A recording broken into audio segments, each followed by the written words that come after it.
Ibara is a beautiful unit with an interesting kit. However, as the latest 100 cost FFBE Fest unit, she has to compare with the likes of Duane, Elena, and Zazan in order to be worth your time.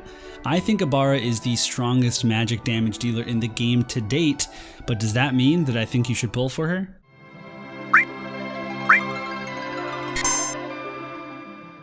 I'm back with another video and another Final Fantasy XI live background. Let me know if you enjoy that, and of course, please subscribe to the channel, like the video, and comment. Let me know, are you pulling for Ibara, and did this video help you out? We'll start off by talking about Ibara's gameplay style. She is a 100 cost lightning unit with a new job, Demoness, and this job is a magic damage dealer that can increase her modifiers through buffed magic attack stat, her just straight magic stat, human killer, lightning attack, and furthermore, further to that, she has the ability to break through defenses with magic resist and spirit penetration and multiple forms of lightning resistance in peril.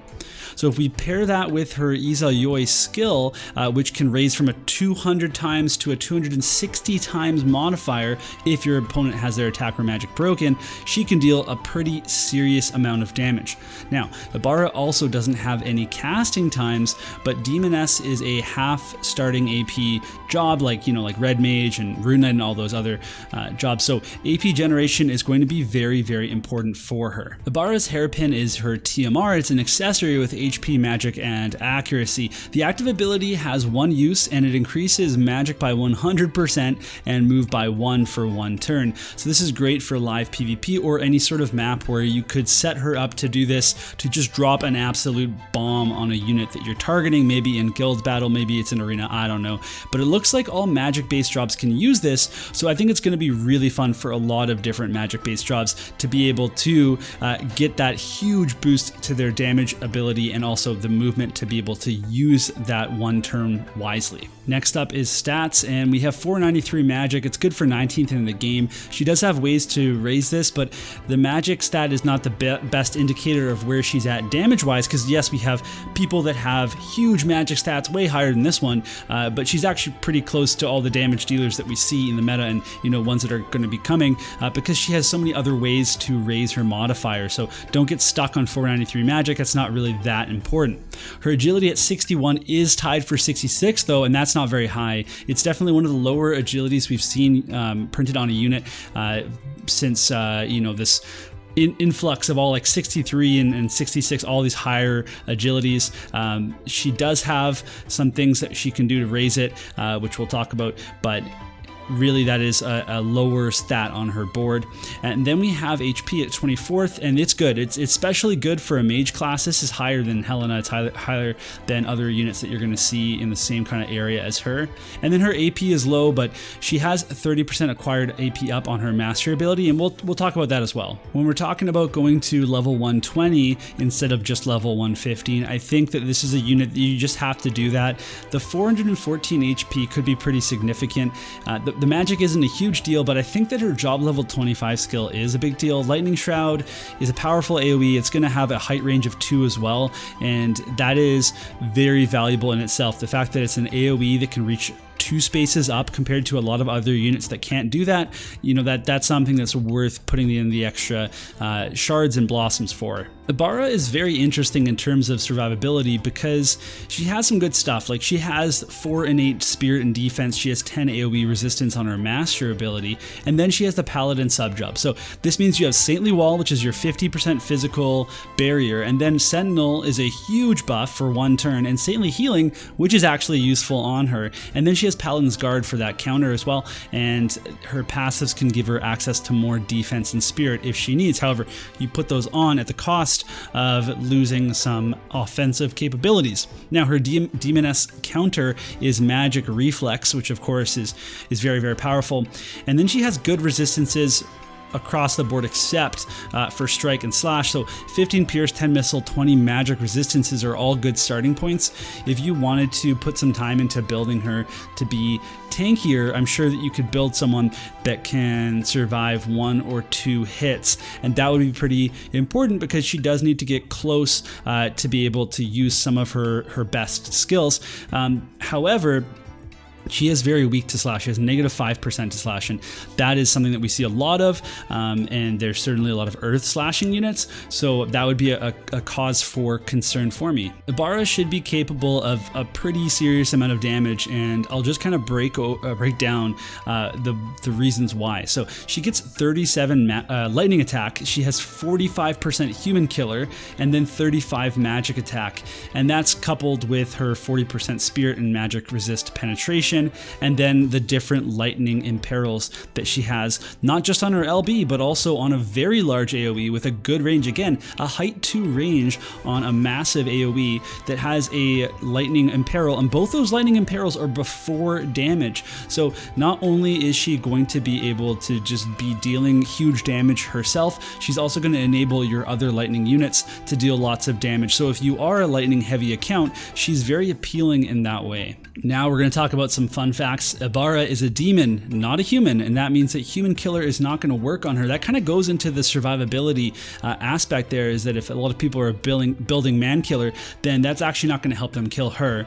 And then another fun fact is saintly healing is actually useful on units with a high magic stat. So she can actually cure herself instantly with this. If she didn't die, then she could heal herself up if she's not attacking, maybe at the start of a second guild battle, I don't know. We've also got Teeming Energy, which restores 15 AP. Now, this is a TP skill that just gives you AP. That also just gives you AP from using it because it's a TP skill. It gives you 13 AP instead of 10 because she has that acquired AP up. Now, I don't actually know if acquired AP up works with an ability that gives you AP as the result of it, or if it's only when you use TP skills that generate AP, or when you attack and generate AP. So I'm not sure in the math on that, but basically this Teeming Energy skill is a way for her to stockpile a lot of AP, and that will be pretty important to see if she uses it on auto. And then we get Ibara's weapon for free. If you pull her, it's in the bingo board, and it's slightly better than the Lunar Tome for her, but not by like a massive margin. So if you like miss this and they don't offer it again, then you know, like the Lunar Tome is still pretty good for her, but that weapon's definitely her best in slot. Ibara's Limit Burst has an awesome animation, and it's also just a really good Limit Burst. So it has a 200 times modifier and a 38% lightning imperil before damage, so it's going to deal a ton of damage, and after the damage it's going to break agility, attack, magic, dex, and luck for 3 turns. So it's really going to you know, set yourself up for that Izayue to deal a bunch of damage afterwards. So she comes in and she uses this on a tank, and then follows up the next turn with Izayue. That tank should be super dead, if not incredibly dead, or like mega ultra dead. So you definitely want to level this LB. You want it at max level. You want the biggest modifier possible. You want all the breaks, you want all the imperils, all that kind of stuff. So please, if you get her, put all of your pots into this Limit Burst. Let's talk now about comparing Ibara to other magic attackers, and I've chosen Lanan, who is the lightning crystal of the warrior, and then Black Rose Helena, our current, you know, champion of magic attacking. Ibara is going to be sturdier than most of her counterparts, so that includes Helena. I think that she has got, you know, she's got better resists for the most part, and then she has better ways to build against the physical side of damage. However, Lanan is actually pretty good too. He's got good resists, and he has a 50% all damage barrier on his kit, so he can just use that. Whereas with Ibara, you'd probably want to give her Helena's TMR so she can use that 35% all damage barrier. I think that that's pretty much a given on most mages to make them survive a turn. So Lanan has not only that barrier for all damage, he also has a healing counter. He also has the ability, he has like a 35 spirit buff that he can give to teammates. Lanan is not only a damage dealer, he counters courage, he counters protect and shell, he can buff his teammates, their offense and their defensive capabilities. So he is more like of a, you know, a puzzle piece to fitting into a team and giving that team access to a wide range of things. Whereas Ibara, she comes into a team and her job is like literally to deal damage. That is what she is there to do. She's not there to buff up her teammates. She's not there to use status effects to do things like healing power down or counter chance or any of that kind of stuff. She's just there to deal damage, and the bonus is If you have a lightning party built around her, then she's gonna, you know, enable them with her lightning imperil. But Lanan is a very different type of unit. Even though they both deal lightning magic damage, she's a straight damage dealer, and he is more of a support in terms of all of his kit when you put it together.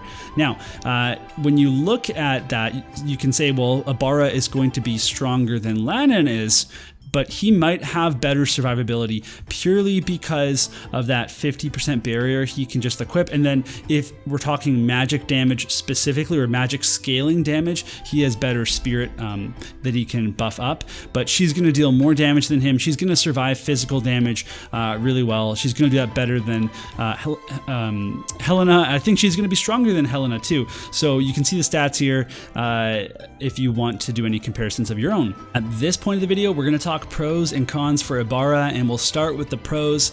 She has high potencies and a ton of ways to raise her damage. She will be the strongest magic dealer. Now, magic damage dealer, not magic scaling damage dealer, because Elena might be stronger than her, but she'll be the strongest magic damage dealer. She has that lightning imperil that's so good for your whole team if you have lightning units, and she has good physical survivability if you build for it. And I think she could have good magic survivability as well, just without the barrier. She could have good magic resistance with you know, any sort of gear on her and espers and all that kind of stuff. She could raise her magic resistance stat pretty high if you really need to.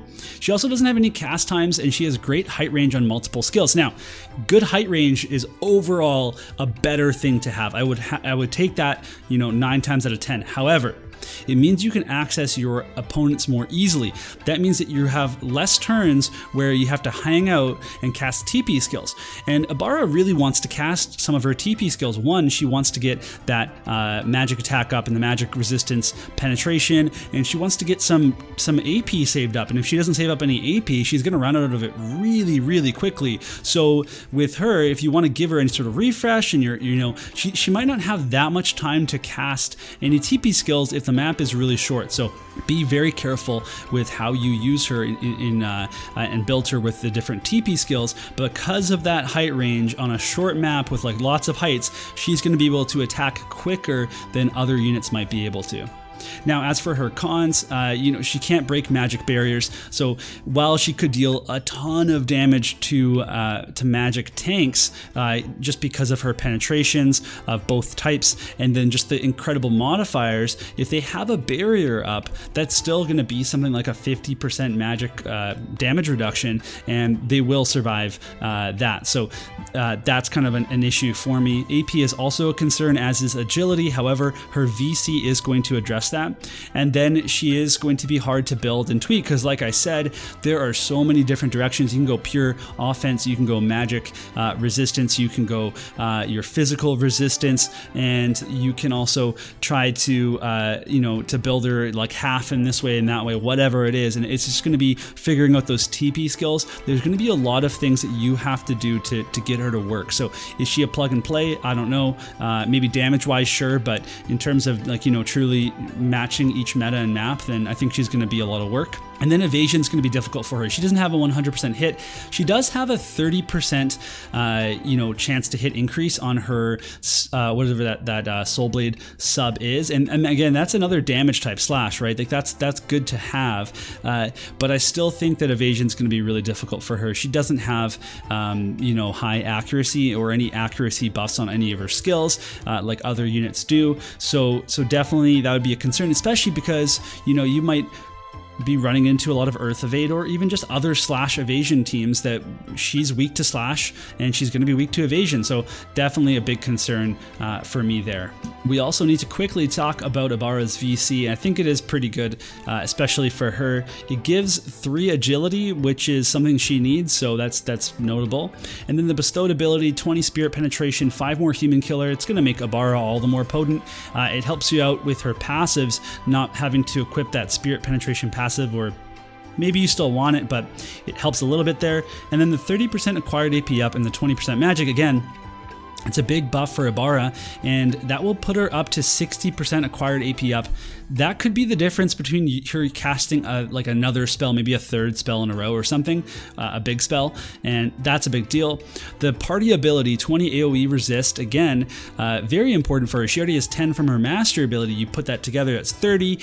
She can survive those AoEs that are targeting your tank, and the 18 magic attack again is just going to be very good for her, but also could be good in the future if you build her in a party with Lanan or other, you know, maybe you bring Skahal EX or whatever it is that you're building. This card is tailor-made for Ibara. If you pull her, I recommend that you pull for it as well. All right, we're at the end of the video, and I have to tell you whether or not you should pull or not. So I'll just go over a few details first. Ibara looks pretty good. She's going to be the strongest magic damage dealer in the game to date. Her survivability is hard to predict, but I do think that she has enough pieces in place that you could build against physical damage or maybe even magic-based damage. And then I do think she's going to be countered pretty hard by Earth Evasion or Slash Evasion in general, but I mean, every unit has a counter, so whatever. Now, the banner is interesting. It's a 40k Vizior Pity banner. The step up does not count towards this because it's not a medal exchange. It's a pity bar. It goes up by 5% every time, so you have to pull on it 20 times in order to fill it up to 100%, and then you get her guaranteed. So it's expensive to get her and then get her VC and then get her shards. So that's a really big part of this. Like, is it worth spending all of that Vizior just for this unit? I'm not sure. I think Ibara is going to be really good. I think that she's in a good element, even though, you know, water doesn't need to be countered right now. I still think lightning's just a really good element in general. At the end of the day, I think you should only pull for her if, one, you're prepared to pity, and two, if your account really needs a magic damage dealer. If you're just wanting to do like 5, you know, YOLO pulls, don't do that. Just don't waste your time. Save your Vizier. There's so many units coming up that you could get instead that you'd be able to pity if you actually need to, or maybe you get them early. But if you just, you know, funnel your Vizier into something that you don't get an outcome from, then that's kind of a problem. I don't think you should do that. So, should you pull for her? I think she's worth pulling for. I think that if people pull for her, they will not be disappointed. They will get a unit that lives up to that 100 cost, you know, threshold of what she should be able to do. I personally am going to skip. I'm going to be saving for FF4 because that's my favorite game, obviously, and I don't think that she's going to be so good that I'm going to be missing her.